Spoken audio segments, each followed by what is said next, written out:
નેત્રંગ ચાસવડમાં રાજ્યપાલની ઉપસ્થિતિમાં પ્રાકૃતિક કૃષિ પરિસંવાદ યોજાયો। આશ્રમશાળામાં ધેનુ ગીર ગૌશાળા અર્પણ હોલ તથા ઔષધ બાગનું લોકાર્પણ રાજ્યપાલ આચાર્ય દેવવ્રત વરદ હસ્તે કરાયું।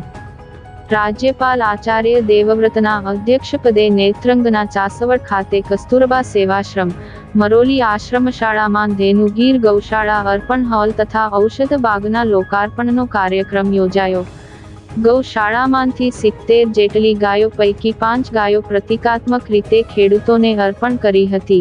સાથે પ્રાકૃતિક કૃષિ પરિસંવાદનું પણ આયોજન કરવામાં આવ્યું હતું। પ્રાકૃતિક કૃષિ પરિસંવાદમાં રાજ્યપાલે સંબોધનને બદલે ઉપસ્થિત કૃષિકારો સાથે પારસ્પરિક સંવાદ સાધીને રાસાયણિક અને જૈવિક ખેતીને બદલે પ્રાકૃતિક કૃષિથી થતા લાભાલાભ વિશે સમજ આપી હતી। કૃષિ વિજ્ઞાન કેન્દ્ર, પ્રાકૃતિક ખેતી કરતા ખેડૂત જૂથો, એફપીઓ તથા મોડલ ફાર્મના 2 જેટલા સ્ટોલની રાજ્યપાલે પ્રત્યક્ષ મુલાકાત લઈ અને પ્રાકૃતિક કૃષિ પેદાશો વિશેની જાણકારી મેળવી હતી। કસ્તુરબા સેવાશ્રમ મરોલીના મેનેજિંગ ટ્રસ્ટી ખુમાનસિંહ વાનસિયાએ સ્વાગત પ્રવચન કરીને સંસ્થાકીય પ્રવૃત્તિની વિસ્તૃત વિગતોની જાણકારી આપી।